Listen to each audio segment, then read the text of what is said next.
Bonsoir tout le monde. Dans cette nouvelle vidéo, on va encore une fois rester sur la thématique Halloween, je vous l'avais déjà dit dans de précédents contenus. Cette année, j'ai vraiment décidé de jouer le jeu et de vous raconter des histoires un petit peu horrifiques. Toutes les histoires que je vous ai racontées sont des histoires tristement réelles. Et aujourd'hui, je crois que je vais vous présenter l'une des affaires qui m'a le plus scotché, et Dieu sait que j'en ai connu des affaires, j'en regarde depuis que j'ai l'âge de regarder Pierre Bellemare sur NT1 à l'époque, donc je suis plutôt avertie et à l'affût finalement de toutes ces nouvelles affaires. Celle-ci est très très particulière. C'est un espèce de mélange de micmac, de flou sur flou, une assez mauvaise enquête de mener dès le départ, beaucoup de suspects, beaucoup d'individus suspects, aucune condamnation. Il s'agit là d'un cold case, une affaire non résolue. Et le dénouement, les faits de cette histoire sont juste irréels et tordants de douleur tellement que c'est abominable ce qui s'est passé. J'ai été obligée, c'est un bien grand mot de dire, mais j'ai bien dû alimenter du coup le contenu de cette vidéo. Il se pourrait qu'à des moments il y ait des choses floutées mais qui soient quand même un peu distinctibles, qui pourraient vous mettre mal à l'aise à regarder. Donc si ce genre de contenu est un petit peu trop violent pour vous, idéalement je pense qu'il serait mieux de ne pas la regarder. Voilà, pour être franche. J'en ai fini avec mon introduction et passons à notre affaire. Karina Bryant Saunders naît le 17 juillet 1992 à Oklahoma City. Elle grandit au sein d'une famille de 9 enfants dont elle est l'aînée, entourée de ses parents, Margie et Richard Saunders. Elle sut toujours comment exister au sein de cette immense fratrie en se démarquant par son incroyable sens de l'humour, sa grande intelligence, mais aussi sa tête en l'air. Elle vivait donc entourée de sa famille nombreuse dans la ville de Mustang, dans l'Oklahoma, et était scolarisée dans l'unique lycée de la ville à Mustang High. C'est dans ce lycée qu'elle fera connaître son immense talent pour le chant et intégrera même la chorale de l'établissement, allant jusqu'à personnellement bénéficier d'un cours d'opéra. Étant également tout aussi brillante dans les études, elle remportera 3 années de suite le concours d'orthographe et se fit une solide réputation de matheuse dans la région toute entière. Elle remporta aussi un concours de comptabilité et avait décidé d'en faire son métier si elle ne réussissait pas à devenir chanteuse professionnelle. C'était également une élève modèle, jamais punie, jamais réprimandée, comme le confiera sa maman. Et c'est forte de ses efforts que Karina finira même par être diplômée de son école en 2010 avec 1 an d'avance sur ses camarades. Elle devenait une jeune femme et son avenir s'ouvrait à elle. Mais c'est dans l'incompréhension des plus totales que Karina se mit soudainement à devenir toxicomane, 1 an seulement après la fin de ses études, soit à 19 ans, en développant une forte dépendance aux substances illicites. Sa dépendance fut telle qu'elle eut besoin de suivre une cure de désintoxication qui la fit, il faut le dire, se sentir beaucoup mieux par la suite. Karina était aussi de la génération des réseaux sociaux. Ces plateformes se faisaient tout juste connaître du grand public et la jeune fille s'y intéressait déjà beaucoup. Elle aimait s'y prêter au jeu et partager ses pensées avec ses amis et sa famille comme spectateurs. N'habitant plus au domicile familial, c'était un bon moyen pour elle de garder le contact avec ses proches, car oui, nous sommes habitués à penser smartphone immédiatement de nos jours quand nous évoquons les réseaux sociaux, mais il est à noter qu'en 2011, Karina ne possédait ni téléphone portable, ni de voiture. Elle se servait exclusivement de son ordinateur pour y partager ses activités. Le 28 septembre 2011, Karina posta un message sur son mur disant « Qu'est-ce que tout le monde fait ce soir ?» Mais hélas, son post ne fit pas beaucoup réagir ses contacts qui restèrent pour la plupart silencieux. Et après la diffusion de ce message, plus rien. Karina ne donnera plus aucun signe de vie nulle part, ce qui se mit à rapidement alarmer ses parents. Tentant alors de comprendre ce mystérieux silence radio, les parents de la jeune femme tentèrent de se remémorer ce qu'avait bien pu faire leur fille avant de faire silence. Et c'est là qu'ils se souvinrent que Karina avait vu sa cousine, Catherine, dont elle est très proche. Toutes deux s'étaient rendues dans un fast-food, Taco Bell, pour déjeuner et les proches se souviennent que Karina était même vêtue d'une chemise blanche et d'un pantalon gris avec l'inscription Pink dessus. Mais en se renseignant auprès de la cousine de Karina, les parents apprirent que si elles étaient bel et bien allées ensemble au Taco Bell, elle n'était pas pour autant repartie à deux.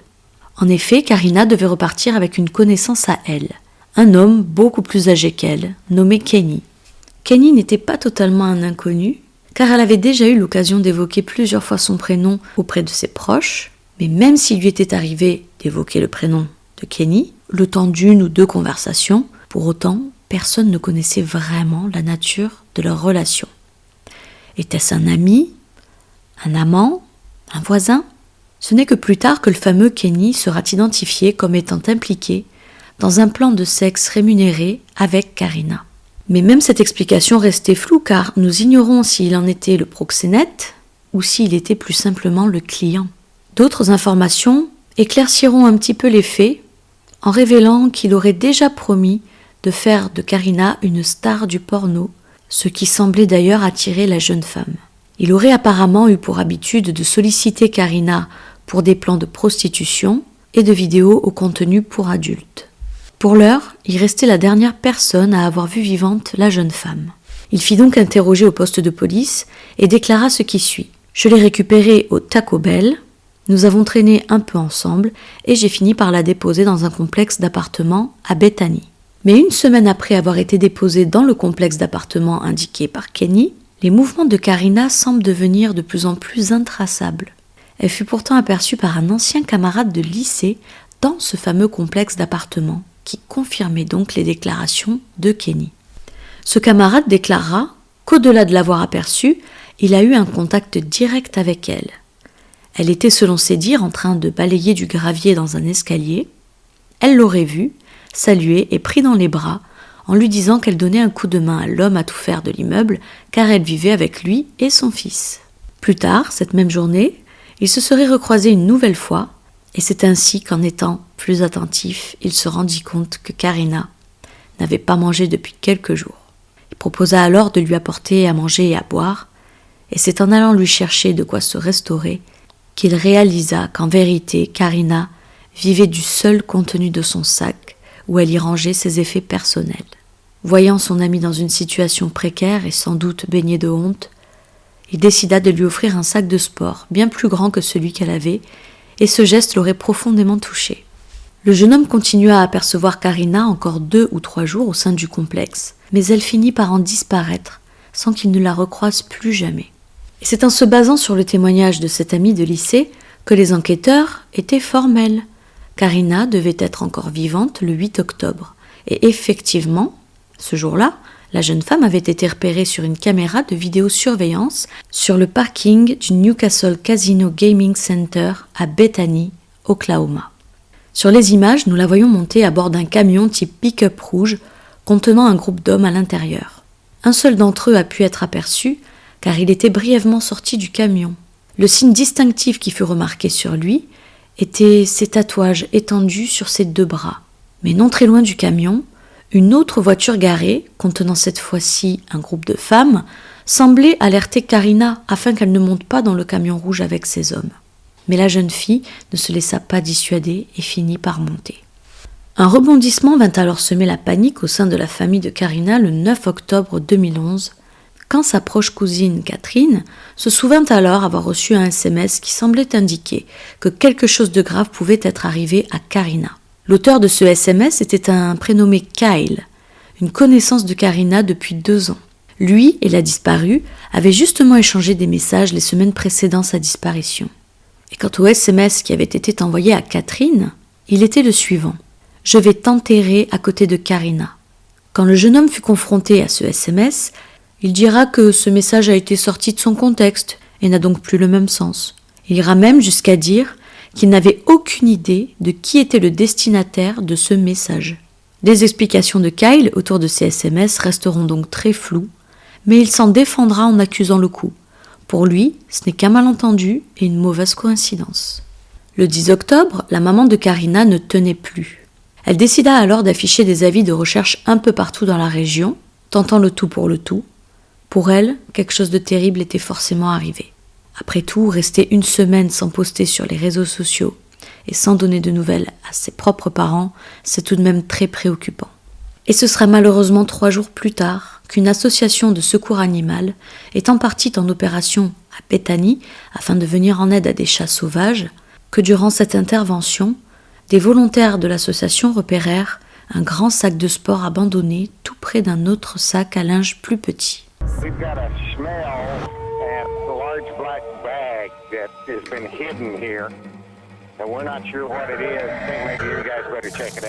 Malgré qu'ils se tenaient à distance de ces sacs, ils pouvaient toutefois en sentir l'odeur infecte qui s'en dégageait. Une odeur inconnue mais particulièrement inquiétante. En effet, la présence des 2 sacs à l'arrière d'une épicerie était bel et bien confirmée, ainsi que l'odeur nauséabonde qui s'en échappait. S'attendant à y retrouver des restes animaux à l'intérieur, quelle ne fut pas leur surprise quand ils se rendirent compte que les restes contenus dans ces sacs étaient en réalité des restes humains.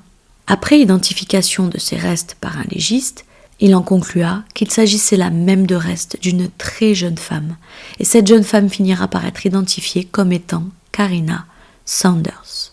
Elle aurait été décapitée et démembrée morceau par morceau.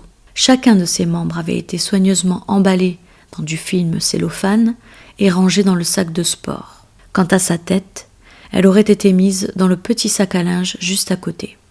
Elle ne semblait pas avoir été tuée sur place, le lieu ayant été choisi plutôt par hasard pour se débarrasser des restes. Les légistes diront que le corps devait avoir été entreposé à cet endroit depuis environ 3-4 jours et son niveau de décomposition était déjà, quant à lui, bien avancé. Au fil de l'enquête, la police finit par s'intéresser de près à un dénommé Cody Perez, qui connaissait de près Karina.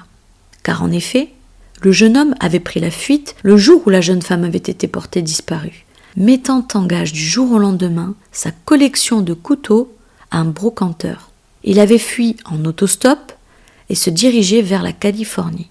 Ce départ précipité est immédiatement apparu comme suspect aux yeux de la police. D'autant plus qu'il portait sur lui aussi de nombreux tatouages pouvant être confondus avec ceux aperçus en vidéosurveillance, là où Karina avait été vue vivante pour la dernière fois. Ceci dit, la confrontation avec le jeune homme ne fut pas très concluante.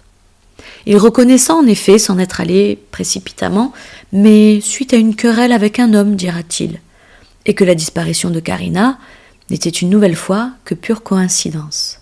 Les enquêteurs firent aussi tester les couteaux mis en gage par Cody afin d'y trouver une trace ADN quelconque, mais ce test fut 100% négatif.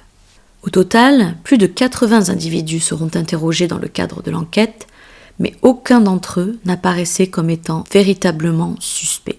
Mais à force de recherche, l'attention des enquêteurs les mena à l'adresse 3500 rue S. Harvey, où s'y élevait, il y a encore très peu de temps de ça, une grande maison tout juste démolie, le jour même où le corps de Karina fut retrouvé. Encore une coïncidence ? Cette maison avait attiré l'attention des enquêteurs car elle était bien connue dans le milieu pour être le QG des voyous et délinquants en tout genre. Les voisins décrivaient d'ailleurs cette maison comme un véritable squat, repère de drogue et de prostitution. Mais malgré les recherches accrues, encore une fois, rien ne semblait relier Karina à cette maison. L'autopsie de la jeune femme avait pourtant révélé des détails sinistres qui avaient poussé les enquêteurs à ne pas les livrer directement aux médias pour ne pas entraver leur enquête. Mais la mort de Karina fut classée en mort violente. La jeune femme avait été démembrée et certaines parties de son corps manquaient comme les pieds, les mains, son sein gauche, ainsi que ses vêtements et effets personnels. L'analyse du corps n'a pas été capable de définir avec certitude si Karina était morte ou vivante lors de son démembrement. Des résidus de ruban adhésif ont été retrouvés sur ses cuisses avant sa mort et des contusions suspectes sur sa joue droite et épaule droite, laissant penser à un jeu de torture avant sa mort. Il semblerait que l'auteur du crime ait tenté de retirer un tatouage qu'avait Karina sur le haut de son épaule, car il y avait des traces de coupe rectangulaires tout autour de celui-ci.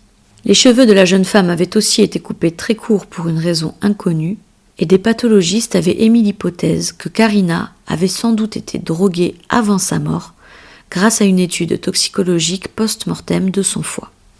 Elle aurait ingéré du tramadol, qui est un analgésique non narcotique souvent utilisé pour traiter les douleurs intenses après les interventions chirurgicales. Mais coup de théâtre, en mai 2012, une femme nommée Tia déclarera qu'elle traînait dans un hôtel à Oklahoma City avec un ami à elle nommé Louis, 37 ans, et elle dira avoir regardé dans le téléphone de Louis et d'y avoir découvert un snuff movie de ce qui semblait être l'exécution de Karina Saunders.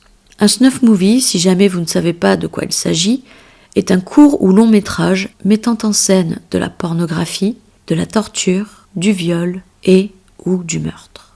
Ce type de média se vendrait très cher sur des plateformes du dark web. Parmi les snuff movies les plus célèbres, que je vous déconseille réellement de regarder, peuvent se compter Snuff 102, qui est l'un, je crois, des plus abjects qui puissent avoir été réalisés, mettant en scène la torture poussée à l'extrême d'une femme enceinte, mais encore Guinea Pig ou bien Cannibal Holocaust. La frontière de ce type de vidéo vacille entre la mise en scène artificielle et la réalité.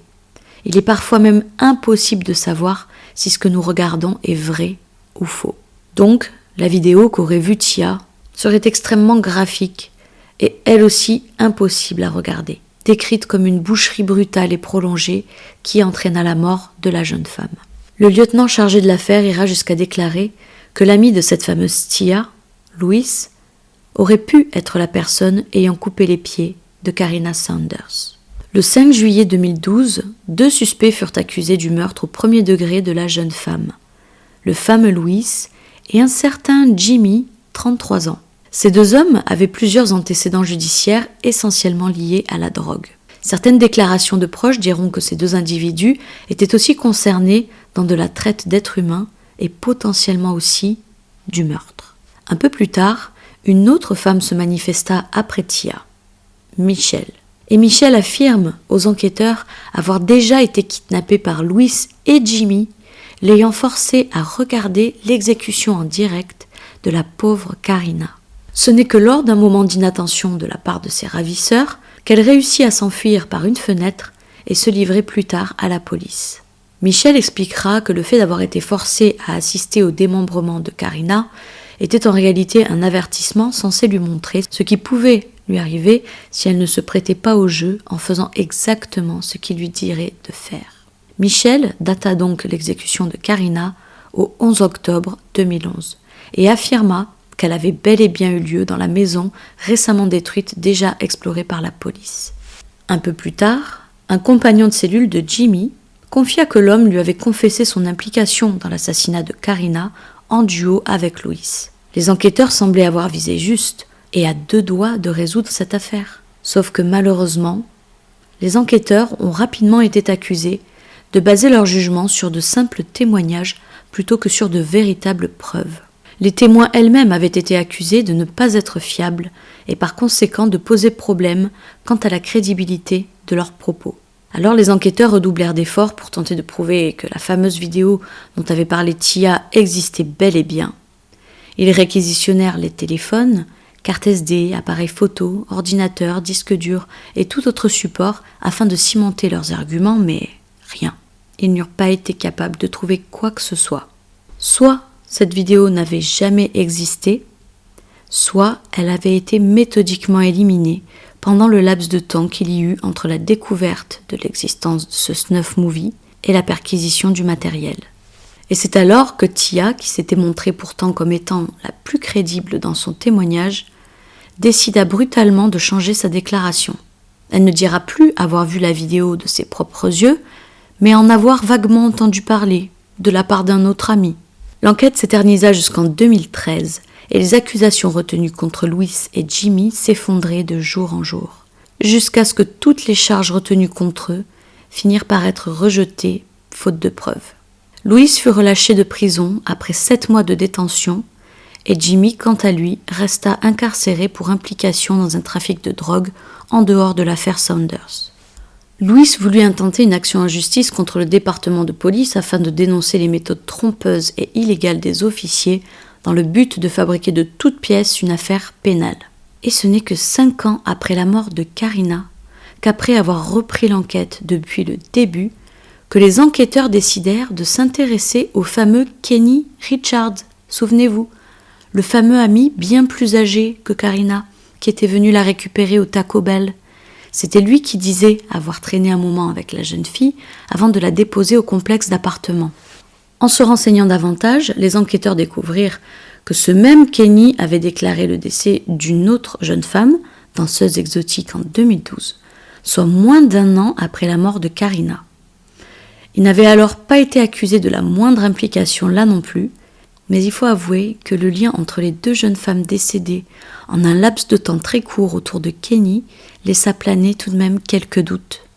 Il semblerait qu'en janvier 2013, des sources anonymes avaient pourtant cherché à alerter autour du profil de Kenny, disant que c'était lui qui avait bel et bien tué Karina, qu'il avait enterré ses effets personnels sur sa propriété en les plaçant dans un réservoir en métal, et que cette même propriété avait été vendue moins d'1 an après la mort de Karina. C'est incompréhensible que ces informations n'aient pas été traitées plus tôt. Karina est morte en 2011 et Kenny n'a été suspecté qu'en 2016.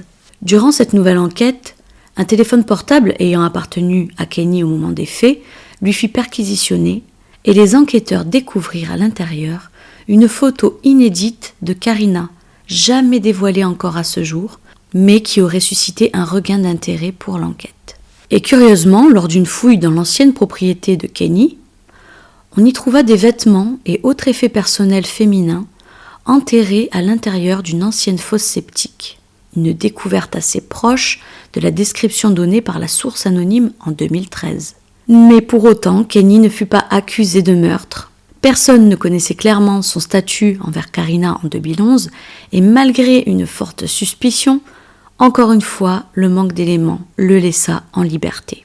Toutes les personnes ayant été considérées comme hautement suspectes ont fini par être remises en liberté les unes après les autres. Aucun des hommes ou femmes ayant été aperçus également sur la vidéosurveillance avec Karina n'ont pu être identifiés à ce jour. Pourtant, les enquêteurs en sont sûrs, le ou les coupables doivent avoir un lien direct avec le groupe d'hommes du camion rouge. Plus de 10 ans après le décès de Karina, l'enquête est au point mort. Cette affaire est un cold case, une affaire frustrante et irrésolue. Et c'est ainsi que se termine la triste histoire de Karina Saunders. Comme vous l'avez compris, c'est une histoire qui laisse un peu sur la faim. On a réellement ce sentiment d'impunité. On a clairement envie et besoin de savoir qui est ou qui sont derrière ce crime abominable. En vérité, c'est abominable. Si vous-même vous pensez avoir des suppositions ou un sentiment ou des informations que je ne possédais pas pour le contenu de cette vidéo, n'hésitez pas à nous les partager en barre de description. Je vous remercie pour votre attention et je vous dis à très bientôt.